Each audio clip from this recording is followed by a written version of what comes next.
I felt sometimes I needed someone to put their arm around me and say, Yeah. "Are you okay, John?" And also, I was struggling with my hip. My hip was playing me up during Paul's rehab, and it wasn't long after that I had to go in and have a total hip replacement. So I'd carried on in a lot of pain. And when I left Spurs, I didn't want to leave the supporters, but I wanted to leave the club. Because is that seem funny? No, not at all. Not at all. Because I think sometimes certain positions, it's like sometimes in certain positions in management or wherever you're at, it can actually be very, very lonely, and people assume that you're okay. Yeah. I mean, Terry Venables was, he kept me on. He gave me a chance. I thought I was going to get the sack when Terry came in, but he must have spoke to some of the senior players, and they said, "Well, no, John is doing a good job," and he gave me a chance, and so it was good, and I never let him down. But I thought at the end of my time at Spurs, I was ready to leave, and it wasn't because the players or that. I just feared for my health, really, because it's such a difficult job, which it proves now because you're on your own or you've got an assistant. And look, 15, 20 years later, you've got 15 people doing the job that I was trying to do, and that's quite poignant, John, because you know, at times you probably prioritize other people's health over your own. You always did. The players were the most important thing, and they were to me, and they even are now. I mean, a lot of my old players, I speak to them and see them have a game, like Brian Steen. Brian's a good friend of mine. We have a game of golf, and Ricky Hill, all these boys. Keith, Gary Mabber, Steve Robinson. You remember Steve, who was at Spurs? He's a manager now of up the north, Morecambe. He's a player that come to Spurs as an apprentice, had a bad injury, back injury. I treated him, and I treated him the whole of his career. Whatever club he went to, when I left Spurs and I set up a practice at home, a lot of the players still come to see me. And then I went back to Luton as consultant physio. David Pleat asked me to go back just as a couple of mornings a week, which was brilliant because I was getting the best of both worlds. And then I done a little bit for Chelsea. Glenn Hoddle, he asked me to do a few games. Boo. And no, they are. Leo, they said, would you like to come here? And I said, you flatter me, but I'm too old. And the same as going to Lazio, when I went to Lazio. Yeah. I mean, I was offered a job at Lazio. They wanted me, to stay out there. And that actual season, when Paul went over there, they had a pre-season tour to Brazil, Canada, and they asked me, would I like to go on it? And I would have loved to have gone on it. But because when I used to fly over there, after Paul was over there, I mean, I did go over there, but I used to treat the Lazio players, Thomas Stoll and Signori, and they made me really welcome. I think the manager then was the old Dino Zoff, wasn't he? The old goalkeeper. But I most of them chain smokers, I imagine. Oh yeah, but I enjoyed it. I enjoyed it in Rome. Not the first time, not for the fitness test, but that's a lovely place. A lot of walking. I loved it. The fountain, the Piazza Navona. Oh, beautiful. Beautiful. Lovely, and the food. Yeah, the fantastic. food. I mean, food. But the people are very friendly as well. Very friendly. They made me so welcome there. Whenever I went over, they made me really, really welcome. Wherever I went, it was brilliant. And if I'd have been younger, I would have really loved to a crack at working out there. Yeah, seeing their methods and what they were doing and what we were doing. Mm-hmm. But I remember once I was over there, and am I talking too much here? No, you carry on. You crack on. It's brilliant. No, absolutely loving it. No, I was over there once with Paul, and I got friendly with our medical staff. And this little Gazza had a bodyguard, and he said to me, "I hurt my back, John. Would you treat it?" I said, "Well, look, it's the wrong place really here because they've got all their staff." He said, "No, I'll sort it out." So he spoke in Italian, and yeah, you come in, Sheridan, and you come in. And so I'm treating his back. I've done his back, and it was one of them backs that just clicked, went back in, and he got up. He said, "Thanks, John, thank you." And I went outside. The little old fella came up to me, and he said, "Sheridan, my back's hurt." I said, "No, boy, hang on." I said, "I can't." He said, "Yeah, you." And the physio came out. Hey, Sheridan, you do his back. So I said, okay, so this little old man, I treated him. I treated his back and he said, "Thank you very much." And then the physio said to me, "Thank you, Sheridan. That's my dad." That was his father. Wow. Wow. So would he not treat him, or he couldn't treat him, or like you were better skilled? No, maybe no. I'm not sure. I'm sure I wasn't better skilled. Maybe he just thought I was better to treat his dad. Maybe he didn't want to break his dad in half. No. let him do it. Let him do it. Let him do it, and then we can sue him. Just got a bit of a hypothetical for you here, John. Compared to the players of the sort of late 80s and early 90s, do you think they'd live with the athletes of nowadays? I mean, you've got. I mean, how do you like Gascoigne? How do you think he would fare now? Would he be able to be as athletic as the players now, and would he be as good? Oh, absolutely. I think because techniques changed, and he would be in that environment, so he would change along with it.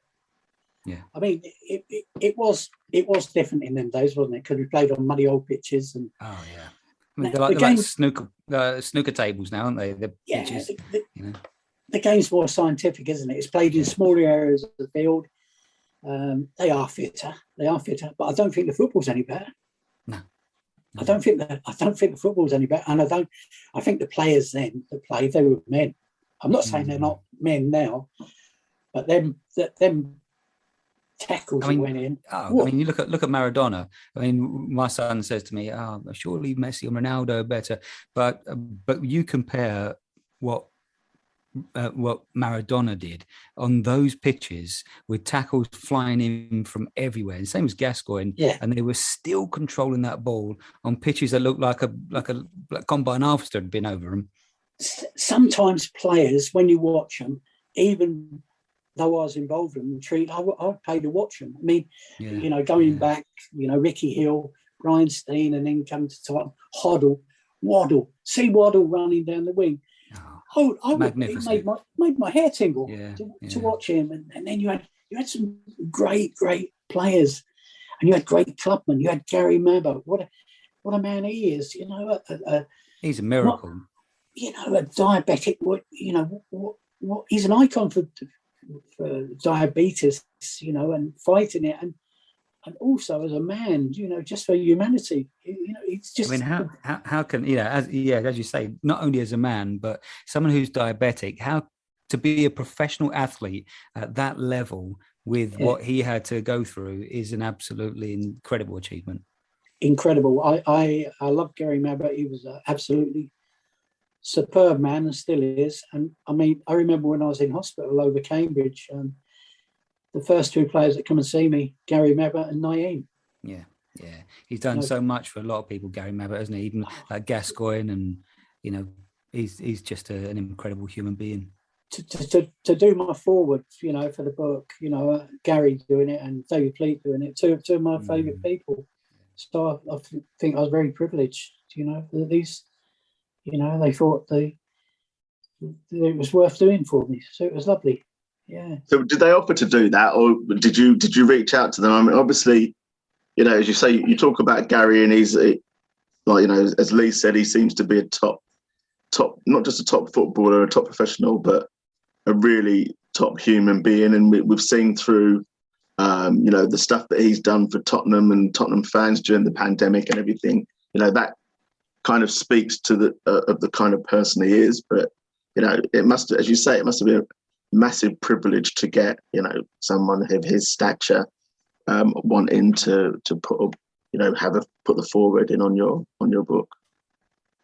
See Steve, when I first started writing this book, I had pages of A4, and it was done longhand, and it was during the pandemic that Paul, my youngest son, he came in one day and he said to me, he bought some provisions for us, and he said, "What are you doing, Dad?" I said, "I'm writing a life story for the grandkids, you know, for the grandchildren."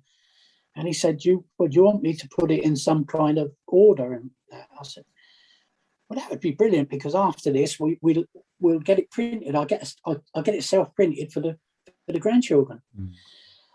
And then, because I've got some of the players, I got their aspect on being injured at that period of time and what they feel now, all these years later. And I sent a couple of chapters out to them, and they said, "Well, look, this should be printed. This is good enough." And then Print Publishing said, "Well, look, we'd love to print it," which I was amazed at. I said, "Are you sure?" Yeah. We'd love to print it. So really, historical record. Yeah, historical record. And Lee also, it was the first time I think a book had ever been written by a physio about football, but his life intertwined with into the story. So I think it was a bit unique, wasn't it? Really, absolutely. You know, and I think you know, anyone that's read a few chapters, the family haven't read it. The only one that's read it is Paul, and the proofreader, and Print Publishing. So I hope people do like it. You know. Yeah, I wish you all the best with it. It sounds like it's going to be a fascinating read, to be honest. Yeah, I hope so. Yeah.